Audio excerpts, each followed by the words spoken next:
નમસ્કાર મિત્રો સ્વાગત છે નવા વિડીયોમાં। શિક્ષણ મંત્રીનું ફરી વિવાદિત નિવેદન જોવા મળી રહ્યું છે। મિત્રો શિક્ષકોની ઘટ નથી, મંત્રી બોલ્યા છે અને જો ઘટ છે તો વૈકલ્પિક વ્યવસ્થા ફરી શરૂ કરવામાં આવશે। મિત્રો શું છે અપડેટ, વિગતવાર માહિતી માટે જુઓ વિડીયો અને વિગતવાર માહિતી માટે મિત્રો ખાસ ચેનલને સબસ્ક્રાઈબ કરજો, કેમ કે અપડેટો છે શિક્ષણને લગતી તમને વારંવાર આપવામાં આવશે। તો મિત્રો શું છે શિક્ષણ મંત્રીનું નિવેદન, કેમ ચાલે છે?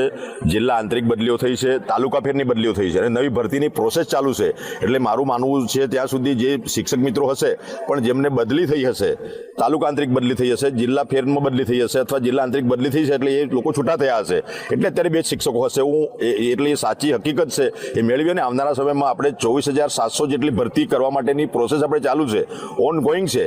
આ 1 થી 5, 6 થી 8, 9 થી 10 અને 11-12 હાયર સેકન્ડરી સુધીની ભરતીની પ્રક્રિયા ઓલરેડી ચાલુ છે। વ્યવસ્થાની કંઈક ખામી હશે તો પે સેન્ટરથી એક વૈકલ્પિક વ્યવસ્થા કરીને શિક્ષકો આપીશું, એટલે એના માટે શિક્ષણ બગડશે એવું આપને કદાચ લાગતું હોય એ બનશે નહીં। અમે એની વૈકલ્પિક વ્યવસ્થા અમારા ડીઓ કરતા જ હોય છે। હાયર સેકન્ડરી સુધીની ભરતીની પ્રક્રિયા ઓલરેડી ચાલુ છે, એટલે ટૂંકા સમયમાં જે ખૂટતી કડી છે એ તમામ શિક્ષકો જૂના શિક્ષકોના માધ્યમથી અને નવી ભરતી કરીને 24,700 જેટલી ભરતીઓ ચાલુ વર્ષે માત્ર 1-2 જાન્યુઆરી સુધીમાં પૂર્ણ કરવાના છે, એટલે એના માટે શિક્ષણ બગડશે એવું આપને કદાચ લાગતું હોય એ બનશે નહીં। અમે એની વૈકલ્પિક વ્યવસ્થા અમારા ડીઓ કરતા જ હોય છે।